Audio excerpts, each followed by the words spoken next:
Lecture को continue करते हैं। सीबीएसई क्लास 10 मैथमेटिक्स का chapter number 8 introduction to trigonometry की एक्सरसाइज 8.1 का आज हम लगाएंगे क्वेश्चन नंबर 4 एंड 5।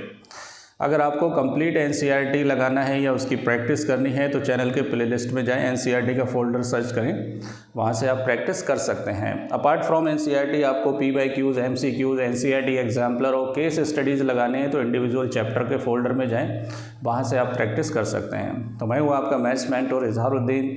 चैनल को अगर सब्सक्राइब नहीं किया तो चैनल को सब्सक्राइब करें, वीडियो को लाइक करें और बने रहें चैनल के साथ, और बेल आइकन को जरूर दबाएं जिससे कि आगे के क्वेश्चन का भी आपको नोटिफिकेशन मिलता रहे। चलिए स्टार्ट करते हैं। देखिए क्वेश्चन नंबर 4 में हमें एक ट्रिग्नोमेट्रिक रेशियोज दे रखा है जिसकी वैल्यू क्या है 15 cot a इक्वल टू किसके बराबर 8 के बराबर। तो यहाँ से आप cot a की वैल्यू क्या लिख सकते हैं 8/15।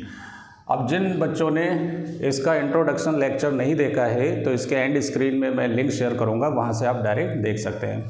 तो उस लेक्चर के अंदर मैंने आपको बताया था कि अगर आपको एक ट्रिग्नोमेट्रिक रेशियो पता है तो आप बाकी के रेशियोज भी बता सकते हैं, लेकिन यहाँ पे सिर्फ 2 ही रेशियो पूछे हैं, एक साइन का और एक किसका सेक का। तो देखिए किस तरह बताएंगे। इसके लिए आप राइट एंगल ट्राइंगल बनाएंगे, क्योंकि 10th क्लास में ट्रिग्नोमेट्री का यूज़ हम सिर्फ और सिर्फ कौन से ट्राइंगल में करते हैं, राइट एंगल ट्राइंगल के अंदर। अब यहाँ पर cot ए के रेफरेंस में आपको ट्रिग्नोमेट्रिक रेशियो दे रखा है, तो मैं रेफरेंस एंगल कौन सा मानूंगा, ए मानूंगा, राइट। तो ए के सामने की साइड क्या होती है परपेंडिकुलर, 90 के सामने की क्या होती है हाइपोटेनियस, और the side containing angle at 90 degree वो क्या कहलाता है बेस। इस तरह से आप इसके नाम दे सकते हैं, क्योंकि एंगल अगर आप चेंज करेंगे तो नाम की पोजीशन भी चेंज हो जाएगी परपेंडिकुलर और बेस की, बट 90 के सामने हाइपोटेनस क्या रहेगा, सेम रहेगा। अब ये जो रेशियो दे रखा है ये कौन सा रेशियो है, तो कॉट का रेशियो कैसे याद करेंगे। सारे रेशियो याद करने का तरीका मैंने बताया था, पाकिस्तान भूखा प्यासा, हिंदुस्तान हरा भरा। तो यहाँ से आप पहला रेशियो साइन याद कर सकते हैं, कॉस याद कर सकते हैं और टेन याद कर सकते हैं। टेन का उल्टा कॉट होता है, कॉस का उल्टा सेक होता है, साइन का उल्टा कॉसेक होता है। इस तरह से आप 6 की 6 रेशियोज़ को मेमोराइज कर सकते हैं। पंडित बद्री प्रसाद हर हर बोले, आपके टीचर ने जैसे बताया वैसे भी आप याद कर सकते हैं। तो देखिए कॉट क्या होता है बेस अपॉन परपेंडिकुलर, तो ये हो गया बेस अपॉन परपेंडिकुलर, राइट।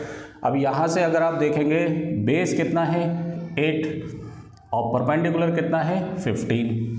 अब यहाँ पर कुछ बच्चों को या टीचर्स को ये कन्फ्यूज़न रहता है कि आपने यहाँ पर जब रेशियो अलग किया है बेस का और परपेंडिकुलर का, तो उसके साथ आपने कॉमन फैक्टर क्यों नहीं लिया है। कॉमन फैक्टर के लेते नहीं लेते हैं, ठीक है, के ले सकते हैं आप कॉमन फैक्टर। मैंने इसलिए नहीं लिया है क्योंकि ये आपको रेशियो लिस्ट फॉर्म में दे रखा है, मतलब को प्राइम नंबर्स हैं ये। अब अगर आप बाकी के रेशियोज निकालेंगे तो उसके अंदर भी अपने को क्या करना पड़ेगा, लिस्ट फॉर्म में ही रखना पड़ेगा। तो बेटर है कि यहाँ पर के को आप एज्यूम ना करें, डायरेक्ट ऐसे भी आप क्या कर सकते हैं, निकाल सकते हैं। तो इसलिए मैंने नहीं लिया है इसको, उससे कोई फ़र्क नहीं पड़ने वाला है। अब बाकी के रेशियोज बताने के लिए अपने को क्या करना होगा, हाइपोटेनस की वैल्यू निकालना होगी। तो इसके लिए आप पाइथागोरस लगाएंगे। कौन से ट्राइंगल में, in triangle ABC using Pythagoras. तो बताइए AC स्क्वायर किसके बराबर होगा, AB square plus BC square. AB की वैल्यू कितनी है 8, BC की वैल्यू कितनी है 15। तो 8 का हो गया 64 और 15 का 2 to 5, तो ये हो गया 289। तो AC स्क्वायर किसके बराबर हो गया 289 के। तो यहाँ से AC किसके बराबर हो जाएगा, AC इक्वल टू हो जाएगा √289 इक्वल टू 17। तो हाइपोटेनस की वैल्यू कितनी आ गई 17 आ गई। अब तीनों वैल्यू की अगर तीनों साइड की वैल्यू अगर अपने को पता है तो बाकी के रेशियो आप बहुत आसानी से निकाल सकते हैं। देखिए यहाँ पर दोनों रेशियो जो है वो एंगल ए के रेफरेंस में ही है, तो अच्छी बात है कि आपको दूसरा ट्रायंगल बनाने की ज़रूरत नहीं है। तो बताइए भाई साइन ए क्या होता है, परपेंडिकुलर अपॉन हाइपोटेनस। तो परपेंडिकुलर कौन है 15, हाइपोटेनस 17। तो ये तो साइन ए की वैल्यू आ गई। अब किसकी वैल्यू बतानी है, सेक ए। तो सेक का रेशियो क्या होगा हाइपोटेनस अपॉन बेस। हाइपोटेनस कितना है 17 और बेस कितना है 8।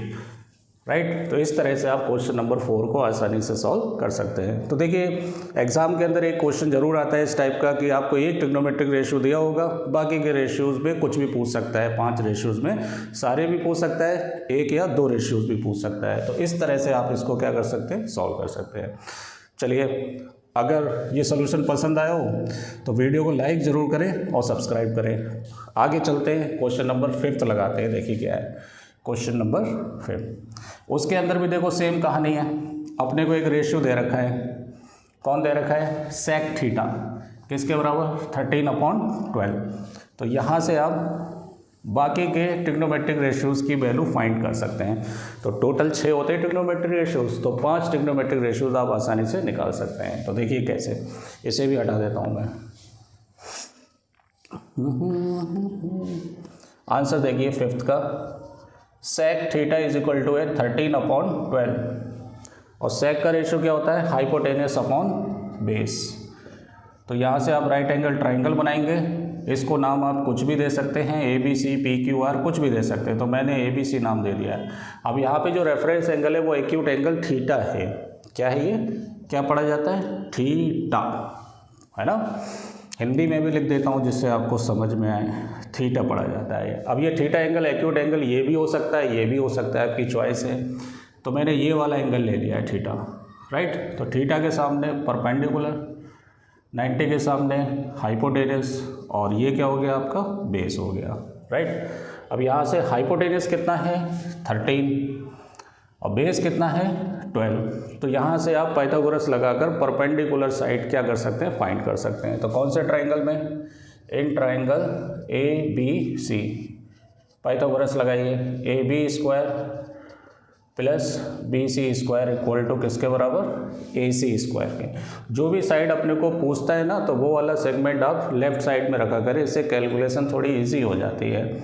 इसकी वैल्यू है 12 और ये वैल्यू अपने को फाइंड करनी है। AC की वैल्यू है 13, 12 का हो गया 144, इसका स्क्वायर होता है 169। तो यहाँ से BC² हो गया 169 माइनस 144, तो BC² इक्वल टू हो गया 25। तो BC की वैल्यू आ गई √25 इक्वल टू 5। तो यहाँ से परपेंडिकुलर कितना हो गया, 5 हो गया।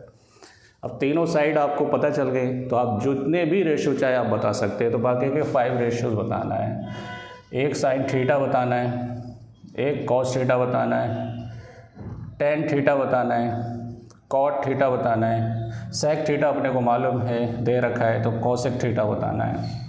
फटाफट आप इसका यूज़ करेंगे और आंसर बताते जाएंगे। साइन होता है परपेंडिकुलर अपॉन हाइपोटेनस, तो परपेंडिकुलर हो गया 5, हाइपोटेनस हो गया 13, कॉस थीटा।